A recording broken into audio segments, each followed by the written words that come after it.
दिल्ली में आयोजित IM game 2025 sports conclave ने अपने 2 दिवसीय आयोजन का समापन आईएम गेम ऐप के प्रभावशाली लॉन्च के साथ किया, जो भारत का अपनी तरह का पहला स्पोर्ट्स नेटवर्किंग प्लेटफॉर्म है। इस आयोजन में खेल, व्यवसाय, मीडिया और प्रौद्योगिकी जगत के 100 से ज़्यादा प्रभावशाली हितधारकों ने हिस्सा लिया, जिसका उद्देश्य भारत के बिखरे हुए खेल पारिस्थितिक तंत्र को एकीकृत और सशक्त बनाना था। इस कॉन्क्लेव में दिग्गज बैडमिंटन खिलाड़ी और ओलंपिक गोल्ड क्वेस्ट के सह संपादक प्रकाश पादुकोण, खो खो महासंघ और भारतीय अंतर्राष्ट्रीय खो खो महासंघ के अध्यक्ष सुधांशु मित्तल जैसे विचारकों के साथ साथ वरिष्ठ नीति निर्माता, एथलीट, निवेशक और उद्योग जगत के पेशेवर भी शामिल हुए।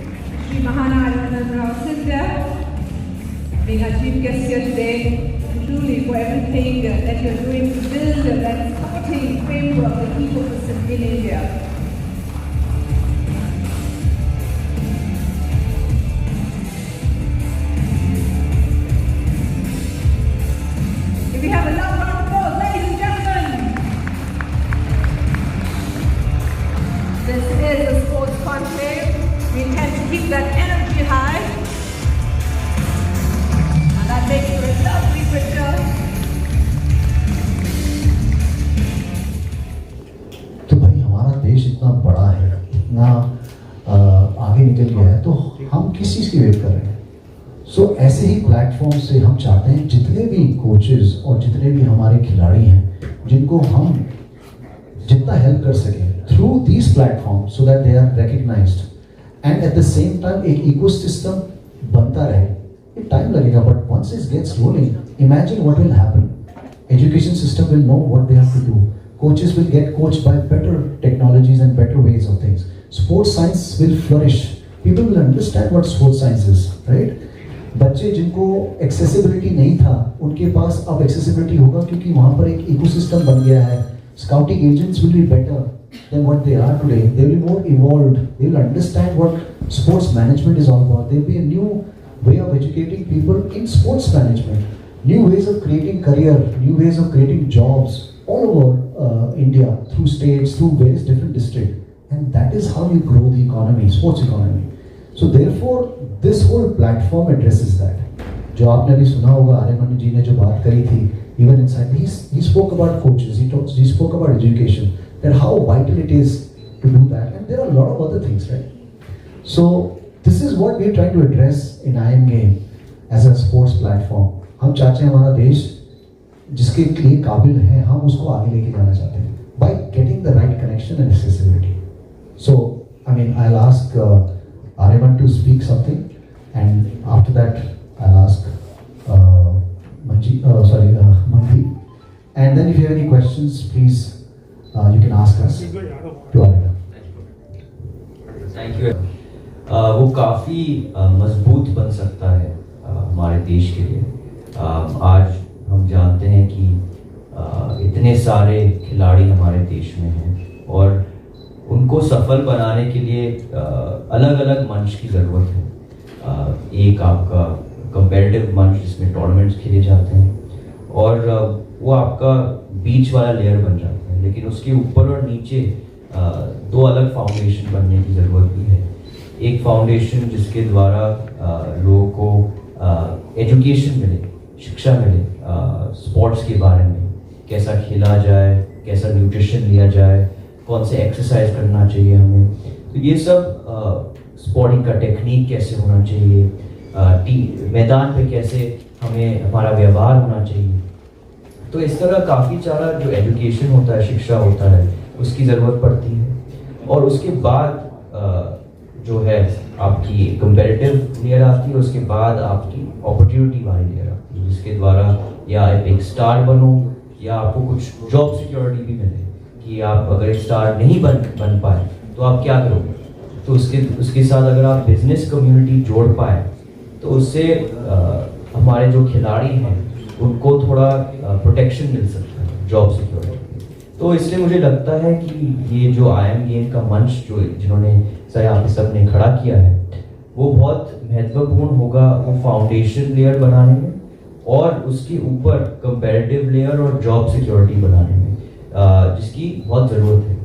और एक और बड़ी दिलचस्प चीज़ है कि अगर एक स्पोर्ट को एक कल्चर बनाना है तो उसके लिए काफ़ी सारे अलग अलग पिलर्स होते हैं, और एक पिलर होता है जो खिलाड़ी आपके साथ हो, दूसरा पिलर होता है जो स्पोर्ट्स इंडस्ट्रियलिस्ट हैं वो आपके साथ खड़ा है, तीसरा होता है सरकार या एडमिनिस्ट्रेशन वो आपके साथ है, और चौथा होता है जो जिस तरफ आप है, जो मीडिया है, जो हमारे मीडिया के दोस्त और परिवार है वो आपके साथ हो। और जब ये चार फोर्स एक साथ हो जाते हैं तो एक बहुत बड़ा तूफान आ जाता है, जिसके द्वारा जो स्पोर्टिंग कल्चर है वो बहुत अच्छी तरीके से आगे बढ़ सकता है।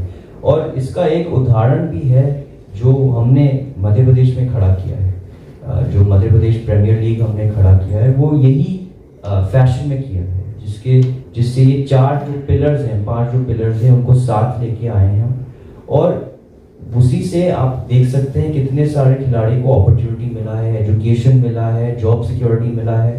तो इस तरीके के साथ अगर और भी ऑर्गेनाइजेशन जिस तरीके से IIM गेम बना है, मुझे लगता है कि भारत का भविष्य बहुत ही ऊंचाई तक ये लेके जाएंगे, और मैं उनको बेस्ट ऑफ लक देना चाहूँगा। Thank you so much.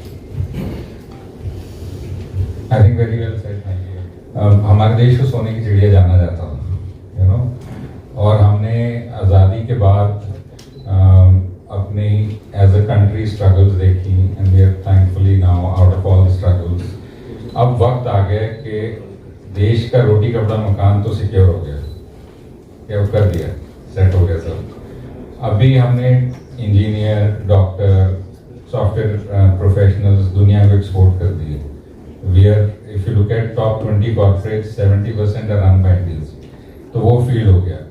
अब वक्त आ गया हिंदुस्तान का स्पोर्ट्स में शाइन करने का। ये अगले 10-12 साल हमारे से कोई नहीं ले सकता स्पोर्ट्स में, और IIM गेम एक ऐसा मंच है जो, जैसे अभी सर ने भी बोला कि हम सारे पिलर्स को एक साथ इकट्ठा कर रहे हैं, ताकि जो ये एक मोमेंटम बिल्ड करने की जरूरत है। हम वो क्रिकेट में, सॉकर में वो मैक्सिकन वेव देखते हैं ना, वो ऐसे ऐसे हाथ उठाते हैं सारे, तो मैक्सिकन वेव को टाइम लगता है बिल्ड होने में। पहले 100 लोग इकट्ठे करते हैं, फिर वो 200 करते हैं, फिर वो 300 करते हैं, तो जब पूरा स्टेडियम इतनी मस्ती से, आवाज से, एक्शन से इकट्ठा हो जाता है, एकजुट हो जाता है, तो वो दृश्य अपने आप में ही बड़ा एनर्जेटिक होता है। तो I think IIM game is that platform which is building that Mexican wave. आप सबका सहयोग चाहिए, आप सबकी आशीर्वाद चाहिए, और आप सबकी हमें और हमारे देश को ज़रूरत है मोटिवेशन की, वो एथलीट्स को इनकरेज करने की जो बहुत बड़े क्रिकेट के मैदान पे अभी नहीं पहुंचे हैं, पर they are winning gold medals for India, पर they very lesser known players, they need our support. क्योंकि जिस दिन हमारे माँ बाप ने ये डिसाइड कर लिया कि अब हम बच्चों को स्पोर्ट्स एक करियर अपॉर्चुनिटी प्रोवाइड करेंगे, नॉट ओनली कि भाई तू पढ़ ले डॉक्टर बन जा, भाई तू पढ़ ले इंजीनियर बन जा, कुछ नहीं तो सॉफ्टवेयर में कुछ कर ले, चलो कॉमर्स में कर लो, बिजनेस में कर लो। अब के वो वक्त आ गया है कि हम ग्राउंड पे माँ बाप स्पोर्ट्स की एक चॉइस लेके बैठे। चॉइस कब लेता है पेरेंट? कि जब उसको लगे कि मेरे बच्चों का फ्यूचर सिक्योर है, वो 2 पैसे कमाएंगे। ये इकोसिस्टम है IIM गेम जो इनकरेज करेगा financial abilities for sports which are not as successful as some of the sports in the country today are. I think we can open up for कौन से स्पोर्ट्स हैं sir जिनको ये enable करेगा? So उसमें योगा भी है, खो खो भी है, माइंड गेम्स भी हैं, चेस भी है, education in sports, health care in sports, nourishment. The entire agenda for the last 2 days is spread agnostic of any particular sport, but जितने उभरते हुए स्पोर्ट्स हैं उनके बारे में वार्तालाप हो रहा है। सर लास्ट टाइम भी कॉन्क्लेव हुआ था, तो उससे इस साल का जो कॉन्क्लेव हो रहा है उससे कितना डिफरेंट है? ग्रोथ है मैम, बढ़ना है आगे। पहली बार नींव रखी थी, अब ये दूसरी ब्रिक मॉर्टर खड़ा कर दिया है, तो आपका सहयोग रहेगा तो ये आगे चलता रहेगा। मतलब सो एज ए सेड, ये ना एक सदस्य या एक संगठन का काम नहीं है, ये पूरे देश का काम है। तो देश में अगर आप देखेंगे हमारी कम से कम 15 फेडरेशन के लोग ऑलरेडी ऑडियंस में बैठे हुए हैं to get motivated, encourage, to encourage, bring sustainability for all athletes. So I very strongly believe that somewhere something has to start, and first year for IM Game was it was a pivotal year for us to initiate this. Lots of business exchange happened by the way. काफ़ी लोगों ने अपने आप से networking करके एक दूसरे की स्किल सेट्स को अगले पूरे साल में यूज़ किया, बिजनेसेस किए, एथलीट्स को प्रमोशन मिली। हमारे पास ऐसी प्यारी प्यारी स्टोरीज आई एथलीट्स की जिनको स्पॉन्सरशिप की ज़रूरत थी, काफ़ी को मिला भी है, काफ़ी को और भी मिलना चाहिए। मेरे हिसाब से स्कूल एजुकेशन इज इम्पोर्टेंट, लेकिन outside of school education is even more important. आज आपके 70% लोग के हाथ में डिवाइस होता है, स्मार्टफोन, राइट? अगर किसी की रुचि है उसमें, या अगर आप एक इनिशिएटिव शुरू करें, आप जो है वो 70% मोबाइल फोन पे पहुंच सकते हैं। उसी के माध्यम से आप अपनी अवेयरनेस और एजुकेशन जो शिक्षा है लोगों को दे सकते हैं। आज मैं गांव जाता हूँ, वहाँ पे बिजली नहीं होती, लेकिन सब हाथ में मोबाइल फोन हो जाता है और सब यूट्यूब पे लगे पड़े हैं, इंस्टाग्राम पे लगे पड़े हैं, अपने खुद का गेम पे लगे पड़े हैं। तो अगर किसी को किसी चीज पे शिक्षा चाहिए हो, या किसी को एक स्पोर्ट में रुचि हो, या एजुकेशन में रुचि हो, आजकल सब जो इन्फॉर्मेशन है वो यूनिवर्सल है, सबके हाथ में वो इन्फॉर्मेशन है। मैं खुद से अब कोई कोर्स नहीं करता। यहाँ पे बैठे आप अनुज से पूछिए, वो उनकी रुचि बहुत हेल्थ और फिटनेस में है, वो कोई कोर्स नहीं करते हैं, वो ऑनलाइन पढ़ते हैं, यूट्यूब देखते हैं और खुद से अपनी शिक्षा हो जाती है। तो हम सबको भी जो हमारे हाथ में जो टेक्नोलॉजी दी है उसका सही उपयोग करना चाहिए। अगर आप सही उपयोग करेंगे तो आप अपनी जिंदगी को दुगना 3 टाइम्स कर देंगे, राइट? कितने लोग हैं इस देश में जिसका शिक्षा भी नहीं हुआ है, लेकिन आज हमारी जो एंटरप्रेन्योरल स्पिरिट है वो भी बढ़ गई है। हर दिन पे दिन नए स्टार्टअप